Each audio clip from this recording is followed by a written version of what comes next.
नमस्कार, एक बार पुनः आपका हमारे चैनल ITI MCQ एक्सपर्ट में हार्दिक स्वागत है। साथियों, आज हम डिस्कस करेंगे ICTSM या information and communication technology system maintenance trade से रिलेटेड इंपॉर्टेंट MCQ क्वेश्चंस। ये MCQ क्वेश्चन ICTSM ट्रेड से रिलेटेड सभी कंपटीशन एग्जाम के लिए अति महत्वपूर्ण है, चाहे आप इस ट्रेड से रिलेटेड किसी एग्ज़ाम या किसी एंट्रेंस एग्ज़ाम की तैयारी क्यों ना कर रहे हो। MCQ क्वेश्चन सोल्व करने का मेन उद्देश्य यह होता है कि आपको यह आइडिया लग सके कि एग्ज़ाम में कैसे और किस तरीके से क्वेश्चन पूछे जाते हैं और इनके अकॉर्डिंग आप अपने एग्ज़ाम की तैयारी कर सकते हैं। और अगर आप इस ट्रेड से रिलेटेड किसी पोस्ट के इंटरव्यू की तैयारी कर रहे हैं तो भी यह MCQ क्वेश्चंस आपके लिए काफ़ी हेल्पफुल है, क्योंकि जब आप इंटरव्यू देने जाएंगे किसी भी ऑर्गेनाइजेशन, किसी इंस्टीट्यूट या किसी कंपनी में, तो जब रिलेटेड टू ट्रेड जब टेक्निकल क्वेश्चन पूछे जाएंगे तो ये MCQ क्वेश्चंस आपको इंटरव्यू देने में काफ़ी मदद करेंगे। और साथियों, अगर आप पहली बार मेरे चैनल पे आए या अभी तक आपने मेरे चैनल को सब्सक्राइब नहीं किया तो प्लीज़ सब्सक्राइब करें तथा बेल आइकन पर क्लिक कर नोटिफिकेशन को ऑन कर लें, ताकि जब भी मैं कोई नया वीडियो डालूँ तो आप तक नोटिफिकेशन जल्द से जल्द पहुँच जाए। इस सीरीज़ को हम 3 वीडियो के माध्यम से कंप्लीट करेंगे, जो कि आज का हमारा फर्स्ट पार्ट है। और अगर आप इस ट्रेड से रिलेटेड और वीडियो देखना चाहते हैं तो आप मेरे चैनल की प्लेलिस्ट के ICTSM फोल्डर में जाकर आप इस ट्रेड से रिलेटेड वहाँ पे सभी वीडियो देख सकते हैं।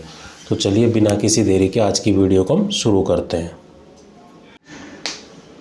तो आज का हमारा फर्स्ट क्वेश्चन है try square, combination square, framing square and bevel set और आल। त्रिकोणीय वर्ग, संयोजन वर्ग, चौकोर वर्ग और बेवल सेट, ये सभी क्या है?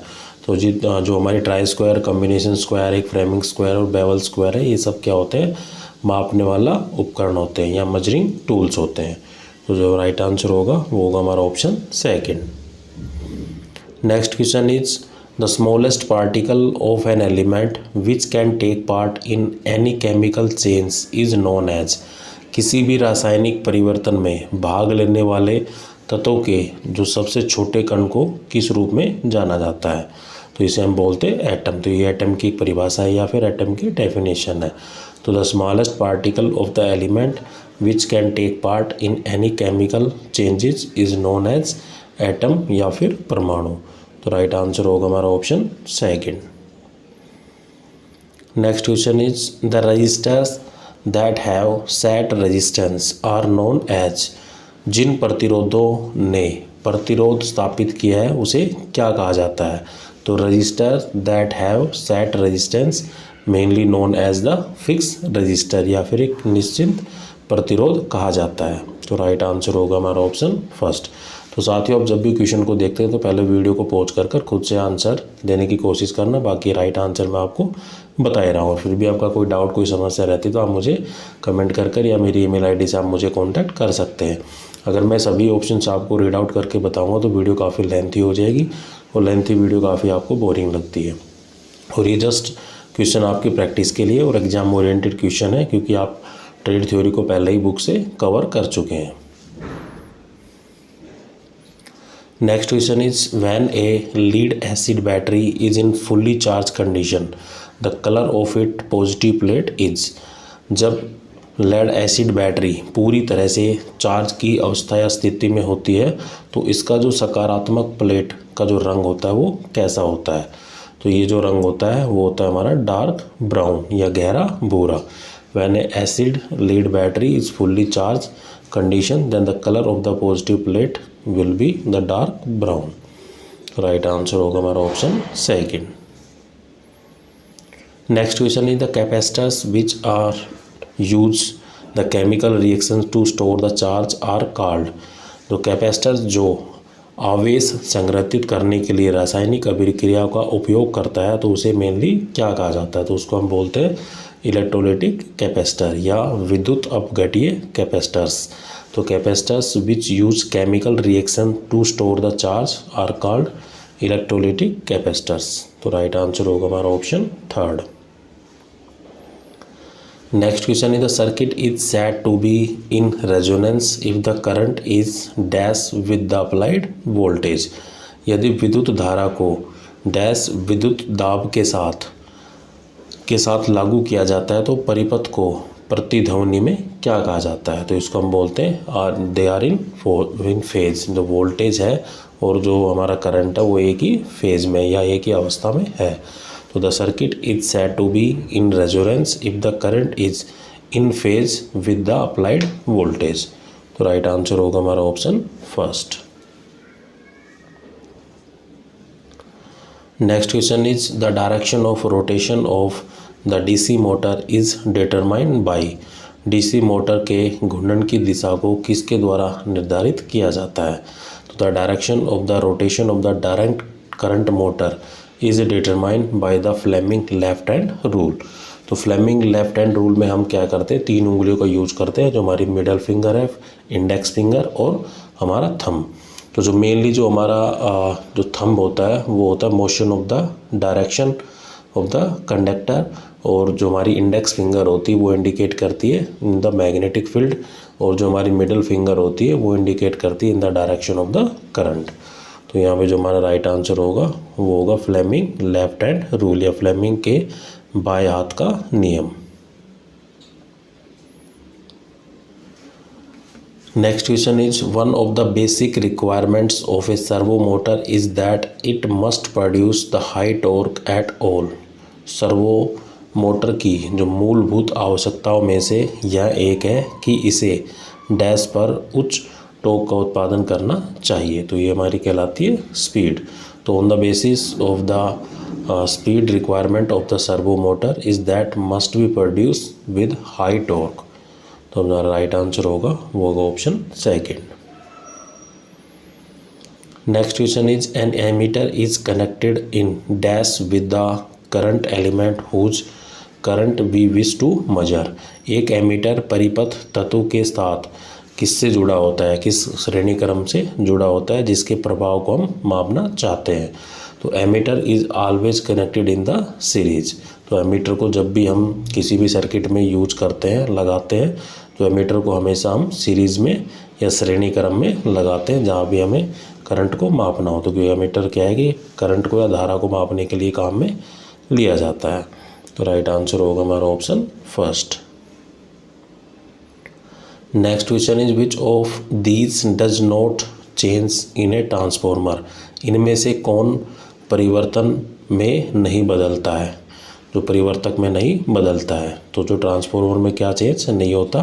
तो ट्रांसफॉर्मर के अंदर क्या है कि फ्रीक्वेंसी चेंज है वो नहीं होती। जो वोल्टेज है वो चेंज कर सकते हैं, करंट को हम चेंज कर सकते हैं, लेकिन फ्रीक्वेंसी है वो उतनी ही रहती है। जैसे हमारे घरों में जो लाइट आ रही है उसकी जो फ्रीक्वेंसी होती है वो होती है 50 हर्ट्ज। तो वो कांस्टेंट रहती है, उसमें कोई बदलाव नहीं होता है। तो मेनली क्या होता है कि ट्रांसफार्मर 2 प्रकार के होते हैं, एक होता है स्टेप अप ट्रांसफार्मर, एक होता है स्टेप डाउन ट्रांसफार्मर। तो स्टेप अप ट्रांसफार्मर का हम यूज करते हैं वोल्टेज को बढ़ाने के लिए, और स्टेप डाउन ट्रांसफार्मर का हम यूज करते हैं वोल्टेज को घटाने के लिए। तो जैसा कि आपने देखा होगा कि जो पावर हाउस से आपके घरों में जो लाइट आ रही है, तो पावर हाउस से सबसे पहले क्या कहाँ पे लाइट जाती है? हमारा 11,000 वोल्ट है, 22,000 या 33,000 वोल्ट, वो किस में जा रही है? ट्रांसफार्मर में जा रही है। और ट्रांसफार्मर कौन सा ट्रांसफार्मर यूज किया हुआ है वहाँ? स्टेप डाउन ट्रांसफार्मर, क्योंकि वोल्टेज को वो घटा रहा है। मतलब 11,000 वोल्ट पावर हाउस से आई और जो हमारे घरों में जा रही है वो लगभग 240 वोल्ट घरों में जनरली यूज की जा रही है। तो उसकी जो फ्रीक्वेंसी है वो कभी भी चेंज नहीं होती है। तो राइट आंसर होगा हमारा option third.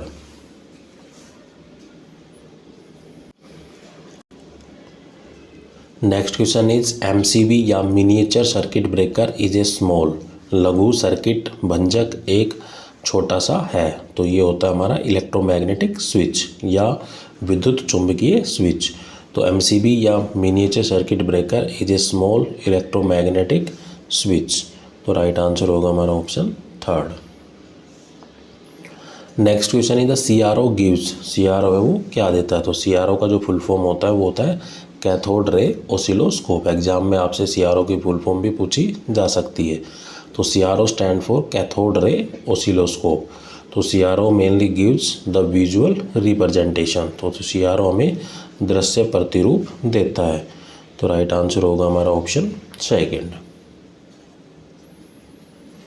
Next question is A semiconductor has dash the temperature coefficient of resistance. एक अर्धचालक का प्रतिरोधक तापमान गुणांक कैसा होता है या फिर कितना होता है? तो ये semiconductor has the negative temperature coefficient of the resistance. एक अर्धचालक का प्रतिरोध तापमान गुणांक नेगेटिव या फिर ऋणात्मक होता है।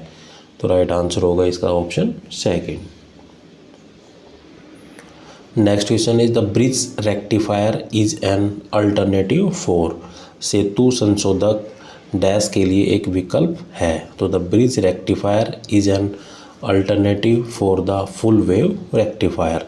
सेतु संशोधक पूर्ण तरंग संशोधक के लिए एक विकल्प है। तो राइट आंसर होगा हमारा option second. Next question is in a PNP transistor the current carries are. एक पीएनपी ट्रांजिस्टर में विद्युत प्रवाह वाहक होता है।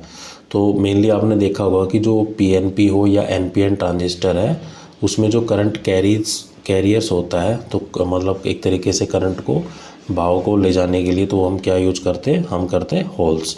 तो मेनली क्या होता है कि पीएनपी जंक्शन में हम दो चीज़ों का यूज करते हैं, एक इलेक्ट्रॉन एक होल्स का। तो करंट को ले जाने का जो काम करता है वो किसके द्वारा किया जाता है, वो किया जाता है होल्स के द्वारा।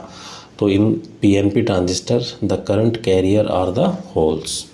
तो राइट आंसर होगा हमारा option second. Next question is the Zener diode are also known as. This is the one of the most important question. Zener diode को किस अन्य नाम से भी जाना जाता है। तो the Zener diode is also known as the breakdown diode. Zener diode को हम भंग डायोड के नाम से भी जानते हैं। तो राइट आंसर होगा हमारा option third. Next question is the voltage gain in A transistor connected in dash the arrangement is the highest. व्यवस्था से जुड़े हुए एक ट्रांजिस्टर में जो वोल्टता या वोल्टेज वृद्धि उच्चतम होती है, तो ये होती है मेनली हमारा कॉमन एमीटर में। तो आपने देखा होगा कि ट्रांजिस्टर में तीन चीज़ यूज करते हैं, एमीटर, बेस एंड कलेक्टर। तो एक कॉमन कलेक्टर भी होता है, कॉमन बेस भी होता है और कॉमन एमीटर भी होता है। तो the mainly the voltage gain in A transistor connected in the common ammeter arrangement is the highest. तो वोल्टेज गेन है वो किस केस में हमें ज़्यादा मात्रा में प्राप्त होता है, तो वो होता है जब हम एमीटर को एज ए कॉमन यूज करते हैं। तो राइट आंसर होगा हमारा option third. Next question is which of these power amplifiers has the highest collector efficiency. इनमें से किस बिजली ध्वनि विस्तारक में उच्चतम संग्रह क्षमता होती है। तो जो हाईएस्ट कलेक्टर एफिशिएंसी होती है वो एक तरीके से किस क्लास ऑफ एम्पलीफायर की होती है, तो ये होती है सी क्लास एम्पलीफायर की। तो राइट आंसर होगा हमारा option third. Next question is the device which is use to convert the spoken word into the digital signals is term as. एक यंत्र जिसका उपयोग डिजिटल संकेतों को कहे गए शब्दों में परिवर्तित करता है, तो उसे हम किस रूप में जानते हैं, तो उसको हम जानते हैं एक तरीके से माइक्रोफोन। तो the device which is use to convert the spoken word into the digital signals is known as microphone. Right answer होगा हमारा option second. Next question is the MOSFET has how many terminals. एक MOSFET में कितने terminal होते हैं। तो ये MOSFET consist of the 3 terminals. तो MOSFET stand for the metal oxide semiconductor field effect transistor. तो आपसे मोसफेट की भी एक फुल फॉर्म एग्जाम में पूछी जा सकती है। तो इसकी जो फुल फॉर्म होती है वो होती है metal oxide semiconductor field effect transistor. तो इसका जो राइट आंसर होगा वो होगा ऑप्शन सेकंड।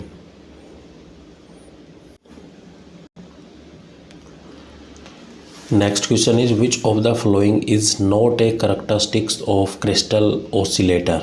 निम्नलिखित में से कौन सी विशेषता क्रिस्टल ऑसिलेटर की नहीं है। तो ये होती है the frequency depends the external register and the capacitor. आवर्ती बाह्य प्रतिरोधों और संधारित्र पर निर्भर करती है।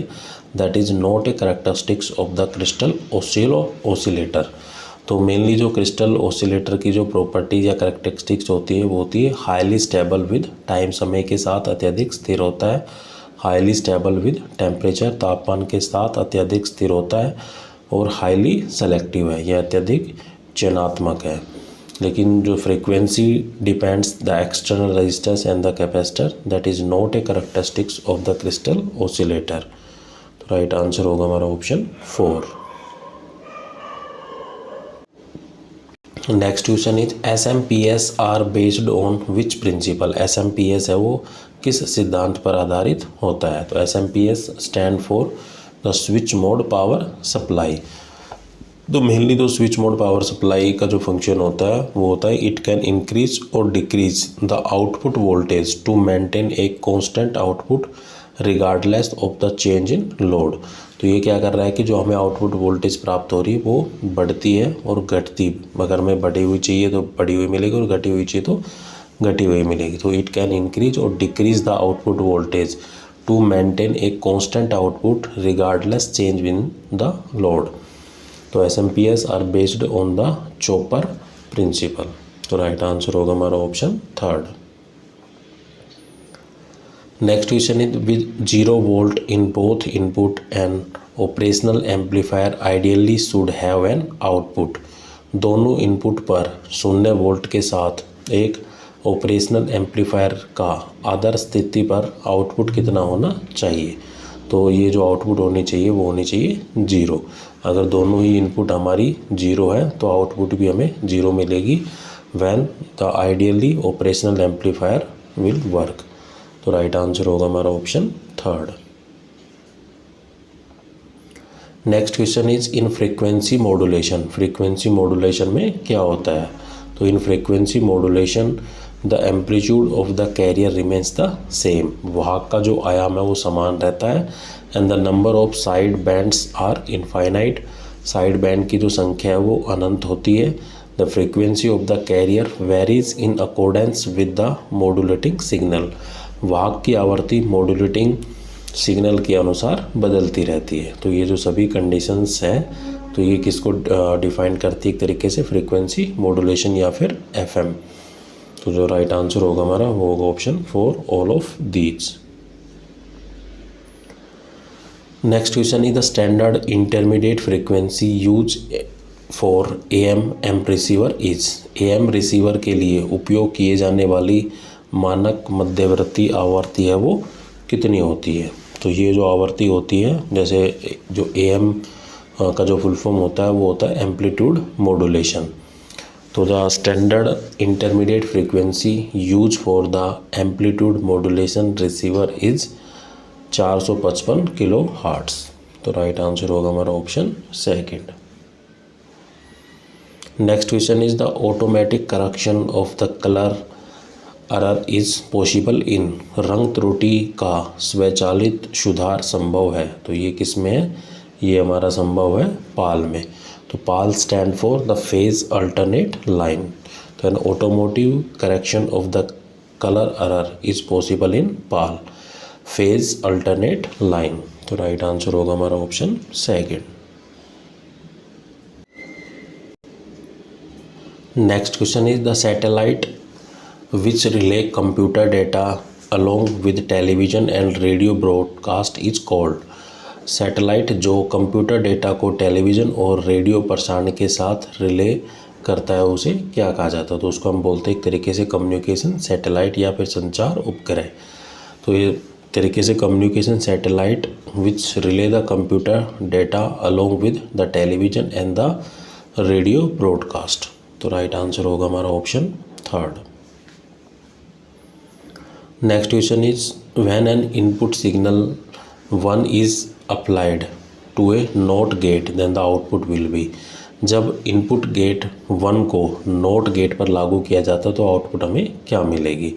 तो नोट क्या करता है कि उस चीज़ को रिवर्स कर देता है। अगर हम इनपुट 1 दे रहे हैं तो हमें आउटपुट मिलेगी 0। अगर हम इनपुट 0 ले रहे हैं तो आउटपुट मिलेगी हमें 1। तो यहाँ हमसे क्वेश्चन पूछा गया कि इनपुट जो सिग्नल है वो 1 है तो हमारी आउटपुट होगी 0। तो राइट आंसर होगा हमारा ऑप्शन 1। तो मेनली जो नोट गेट का जो फंक्शन होता है वो रिवर्स कर देता है एक तरीके से जो भी इनपुट हमें प्राप्त हो रही है। Next question is a full adder can be made out of. एक पूर्ण योजक बनाया जा सकता है। तो ये full adder can be made out of the 2 half adder और ए और गेट, तो हम और गेट के थ्रू या फिर 2 हाफ एडर के द्वारा हम एक फुल एडर को प्राप्त कर सकते हैं। तो राइट आंसर होगा हमारा option second. Next question is the truth table of SR flip flop has how many valid entries. SR flip flop में सत्य तालिका में कितनी वैध प्रविष्टियाँ होती है? तो ये प्रविष्टियाँ होती है हमारी 3। अगर परसेंटेज में कैलकुलेट कर सकते हैं तो हम कह सकते हैं 300%, लेकिन जो ट्रूथ टेबल हम जनरली जो यूज़ करते हैं SR फ्लिप फ्लॉप में, उसकी जो वैलिड एंट्रीज होती है वो होती है 3। तो यहाँ पे जो हमारा राइट आंसर होगा वो होगा option third. Next question is a register is defined as. एक रजिस्टर को कैसे परिभाषित किया जाता है? तो a register is defined as a group of flip flop suitable for storing the binary information. एक रजिस्टर को बाइनरी सूचना भंडारण के लिए उपयुक्त फ्लिप फ्लॉप का एक समूह होता है। तो राइट आंसर होगा हमारा option fourth. Next question is in digital logic A counter is a device which. Digital logic में काउंटर एक उपकरण है जो मेनली किस काम में आता है? Store the number of times a particular event और प्रोसेस हैज़ अकर्ड। किसी विशेष घटना या प्रक्रिया के आवृत्ति की संख्या को स्टोर करता है। तो राइट आंसर होगा हमारा option second. Next question is PLL device is. जो PLL डिवाइस है वो क्या होता है? तो PLL stand for phase locked loop. तो phase locked loop is a device which give the feedback system that compare the output phase and the input phase. प्रतिपृष्ठि प्रणाली जो आउटपुट फेज और इनपुट फेज की तुलना करता है। तो राइट आंसर होगा हमारा option second. Next question is which of the following statement is correct. इनमें से कौन सा कथन है वो सत्य है? तो जैसा कि आप जानते हैं कि 1 KB किसके बराबर होता है? वो होता है 1024 बाइट के। तो ये जो स्टेटमेंट है वो करेक्ट है। तो राइट आंसर होगा हमारा option first. Next question is ALU stand for. तो जैसा कि आप जानते होंगे जो CPU में हम एक जो हमारी कैलकुलेशन को करने के लिए हम 2 चीज़ यूज़ करते हैं, एक होता है हमारा ALU, एक होता है CU। तो ALU stand for the arithmetic logic unit और CU stand for the control unit. तो यहाँ हमसे ALU का फुल फॉर्म पूछा गया है, तो वो था हमारा arithmetic logic unit. Next question is the FAT is use much as. FAT का इस्तेमाल ज़्यादा से ज़्यादा किस रूप में किया जाता है? तो ये FAT is mainly use much as the link list. तो लिंक लिस्ट के तरीके से हम कह सकते हैं कि फ़ैट को हम यूज करते हैं। तो फैट का मतलब होता है फाइल एलोकेशन टेबल। तो file allocation table is use much as a link list. तो राइट आंसर होगा हमारा ऑप्शन सेकंड। नेक्स्ट क्वेश्चन है the which command is use to copy the files. File को कॉपी करने के लिए किस विकल्प का इस्तेमाल होता है? तो किसी भी अगर फाइल को हमें कॉपी करना है तो हम किस कमांड का यूज़ करते हैं? तो ये कमांड होती है हमारी कॉपी कमांड। तो copy command is mainly use to copy the files. तो राइट आंसर होगा हमारा option first. Next question is which of these the Windows does not have a start button. इनमें से किस विंडोज़ में स्टार्ट बटन है वो नहीं होता है? तो जो हमारी जो विंडो 8 है इसके अंदर क्या है कि स्टार्ट बटन नहीं होता है। तो राइट आंसर होगा हमारा option third. Next question is the computer expansion slot connect the interface card to the. Computer जो एक्सपेंशन स्लॉट इंटरफेस कार्ड को किससे जोड़ा जाता है? तो इसको हम जोड़ते हैं मदरबोर्ड से। तो the computer expansion slot connected the interface card to the motherboard. तो राइट आंसर होगा हमारा option third. Next question is which of these devices can store the large amount of data. इनमें से कौन सा उपकरण अधिक मात्राओं वाले डेटा को संग्रहित कर सकता है या फिर स्टोर कर सकता है? तो अकॉर्डिंग टू द ऑप्शन वो कर सकती है हमारी हार्ड डिस्क। तो जितने भी ऑप्शन दिए गए उनमें से जो हार्ड डिस्क है हमारी वो ज़्यादा डाटा को स्टोर कर सकती है। तो राइट आंसर होगा हमारा option second. Next question is the monitor design ensure that, monitor design सुनिश्चित करता है कि only one person can be active at A time with in the monitor, monitor के भीतर एक समय में केवल एक ही प्रतिक्रिया सक्रिय हो सकती है। तो मॉनिटर है वो इस तरीके से डिज़ाइन किया जाता है। जैसा कि आप जानते हो कि जो से एक पीसी होता है, पर्सनल कंप्यूटर होता है, उसको एक व्यक्ति एक बार में एक्सेस उसको कर सकता है। तो राइट आंसर होगा हमारा option first. Next question is the printer in which the printing head and the paper is force together to form a letter is called, printer जिसमें प्रिंटिंग हेड और पेपर को एक साथ बलपूर्वक लाया जाता है और अक्षरों को बनाया जाता है, उसको हम क्या कहते हैं? तो वो हमारा कहलाता है impact printer. The printer in which printing head and the paper is force together to form the letter is called the impact printer. तो राइट आंसर होगा हमारा option first. Next question is which refer to any type of application और presentation that involves more than one type of media such as text, graphic, video, animation and the sound, किस प्रकार के application या प्रस्तुति को संदर्भित करता है जिसमें इंक्लूड होते हैं हमारे text, graphic, video, animation and the sound. तो ये होती है हमारी मल्टीमीडिया, तो उसको हम बोलते हैं मल्टीमीडिया। तो multimedia refers to any type of application or the presentation that involve more than one type of media such as the text, graphic, video, animation and the sound। तो राइट आंसर होगा हमारा option third. Next question is the which data communication method is use to send the data over a serial communication link, क्रमिक संचार link पर data भेजने के लिए कौन सा डेटा संचार विधि का उपयोग करता है? तो ये हमारा होता है फुल डुप्लेक्स। तो full duplex data communication method is mainly use to send the data over a serial communication link. Right answer होगा हमारा option third. Next question is the frame from one LAN can be transmitted to other LAN via the device, ढांचों को एक local area network को किस device के माध्यम से किसी अन्य लोकल एरिया नेटवर्क में प्रेषित किया जाता है? तो ये करते हैं with the help of the bridge. तो यहाँ लैन का जो मतलब होता है वो होता है लोकल एरिया नेटवर्क।